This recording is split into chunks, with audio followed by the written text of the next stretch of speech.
अभी कुछ दिन पहले मैं समाचार पढ़ा, हाल ही का घटना रक्षाबंधन के दिन का। हृदय को आघात कर गया। उस पीड़ा को आप तक रखता हूँ और सरकार तक पहुँचना चाहिए मेरी बात। 10-10 हवसी दरिंदे थे और 2 हमारी बहनें थे। रायपुर की घटना है। तब लिखता हूँ, गौर फरमाइएगा कि वहसी दरिंदों का अब ऐसा इंतजाम होना चाहिए। वहसी दरिंदों का ऐसा इंतजाम होना चाहिए कि सोचने पर भी कांप उठे, ऐसा अंजाम होना चाहिए। कि वहसी दरिंदों का ऐसा इंतजाम होना चाहिए, सोचने पर भी कांप उठे, ऐसा अंजाम होना चाहिए कि 2 मासूम बच्चों पर वहसी बनकर झपट पड़े। दो मासूम बच्चों पर वहसी बनकर झपट पड़े। क्रंदन सुनकर शेष दरिंदे रहे देखते खड़े खड़े।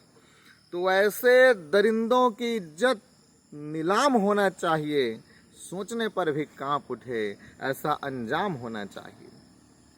कि जब 2 बहनें थी, 10-10 दरिंदे थे, क्या गुजरी होगी उन पर। तो देखिएगा कि रुदन क्रंदन और पीड़ा से हृदय नहीं अकुलाए। कि उनकी रुदन क्रंदन और पीड़ा से हृदय नहीं अकुलाए। अरे मानवता सब भूल गए, तुम पछता लेकर आए। कि संहार करो इन पशुओं का, कि संहार करो इन पशुओं का, दूजे को पैगाम होना चाहिए, सोचने पर भी कांप उठे, ऐसा अंजाम होना चाहिए। कि देह नोचने वाले तुम तो मर्यादा सब भूल गए। कि देह नोचने वाले तुम तो मर्यादा सब भूल गए, माँ की ममता बहन की राखी रिश्ते सारे भूल गए।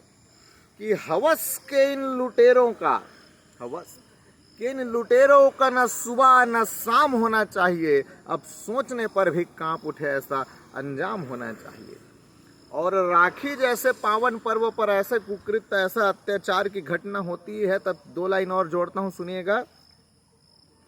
कि राखी जैसे पावन पर्व पर भाई कोई ना बन सके। कि राखी जैसे पावन पर्व पर भाई कोई ना बन सके, द्रौपदी की चीर बचाने कन्हाई कोई ना बन सके। कि दुशासन की टोली का, कि दुशासन की टोली की बेइज्जती सरेआम होना चाहिए, अब सोचने पर भी कांप उठे, ऐसा अंजाम होना चाहिए। सोचने पर भी कांप उठे, ऐसा अंजाम होना चाहिए।